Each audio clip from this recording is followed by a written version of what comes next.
Msikilizaji, karibu sana. Katika video ya siku ya leo tunaenda kuangalia ukataji wa sabuni kwa kutumia mashine ya mkono, mashine ambayo haitumii umeme, mashine ambayo haitumii nishati yoyote isipokuwa inatumia nguvu zako mwenyewe na haihitaji nguvu kubwa sana. Msikilizaji, hizi hapa zinazoonekana mbele yako ni donge za sabuni na tunaanza kuzislesi kama ifuatavyo.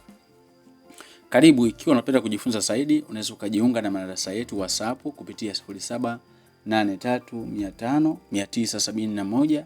Lakini kwa wale ambao unahitaji kupata kitabu cha ujasiriamali, hicho kitabu ambacho kinaitwa Ujasiriamali ni Ajira au Miliki Kiwanda Chako, unaweza ukatucheki kwenye namba hiyo hapo ambayo inaonekana. Vizuri zaidi ukatutumia message WhatsApp, then tutakupa ushirikiano mzuri kabisa. Kwa hiyo hatua namba 1 ni kuyatoa yale madonge kwenye moldi. Haya madonge yamekorogwa siku moja kabla ya siku ya ukataji.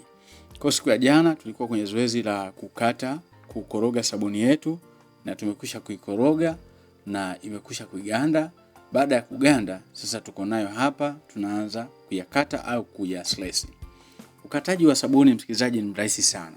Unachotakiwa kuwa nacho ni hivyo vibao. Vibao hivyo vinatakiwa viwe size ya sabuni ambayo unatarajia kuitoa. Mfano, kama vibao vyangu vina urefu wa sentimita 37, upana wake una sentimita 5 na kimo kina sentimita 3. Kwa hivyo kupitia vibao hivyo ninakata miche na inakamilika na itatokea miche kulingana na ukubwa wa hivyo vibao ambavyo vinaonekana. So hatua ambayo inafuata, tunaendelea kukata. Tunakata mwanzo mpaka mwisho chini kabisa panakoonekana ni mwisho wa hilo donge letu. Baada ya hapo tutageuza donge letu, tutakata tena kwa ajili ya kutoa mche mmoja mmoja, na baada ya kutoa mche mmoja mmoja tutapiga muhuri. Kila mche ambao tumeutoa tutaupiga muhuri. Baada ya kupiga muhuri, zoezi ambalo litafuata ni zoezi la kwenda kukata vipande, kwa sababu matazamio yetu sisi ni kutengeneza sabuni za vipande. So ingekuwa unatengeneza sabuni za mche, basi pale itakapofika katika level ya mche ukipiga muhuri basi inatosha. Lakini kwa sababu lengo letu ni kutoa sabuni za vipande, kwa hiyo lazima ikitoa mche tunapiga muhuri. Baada ya muhuri tunakata tena vipande vingine. Kwa hiyo karibu sana msikilizaji, ujasiriamali ni fursa nzuri ambayo unaweza kaifanya popote pale ulipo na ikakuletea matokeo mazuri sana kwenye maisha yako. Sasa slice zenyewe ndio kama zinavyoonekana. Yes, hizo ni slice zimeshakuwa separate kabisa, tunaziweka pembeni hapo kwa ajili ya kuendelea na zoezi lingine. Yes, karibuni sana.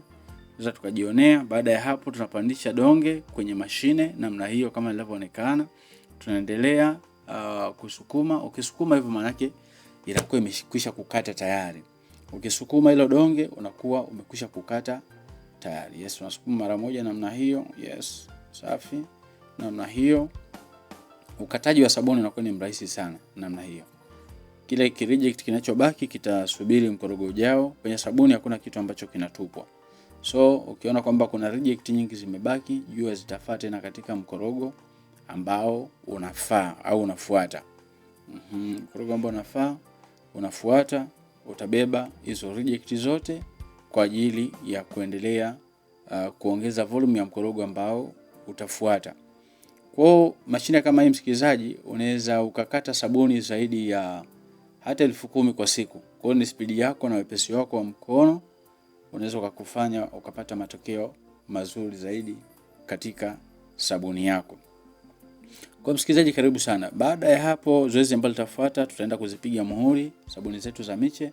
Baada ya kuzipiga muhuri tutarudi tena hapa kwa ajili ya kukata vile vipande vingine. Kwa msikilizaji, nikualike, ikiwa unapenda, uko interest, unaweza ukasubscribe kwenye account yetu au channel yetu ya Lodness Enterprises ili uendelee kufurahia huduma za masomo mbalimbali ya ujasiriamali. Lakini kama unapenda kujifunza in depth zaidi, unaweza ukanitext WhatsApp kupitia hizo namba ambazo zinaonekana, then nitakupa ushirikiano. Lakini kama unahitaji kitabu pia unaweza ukanitext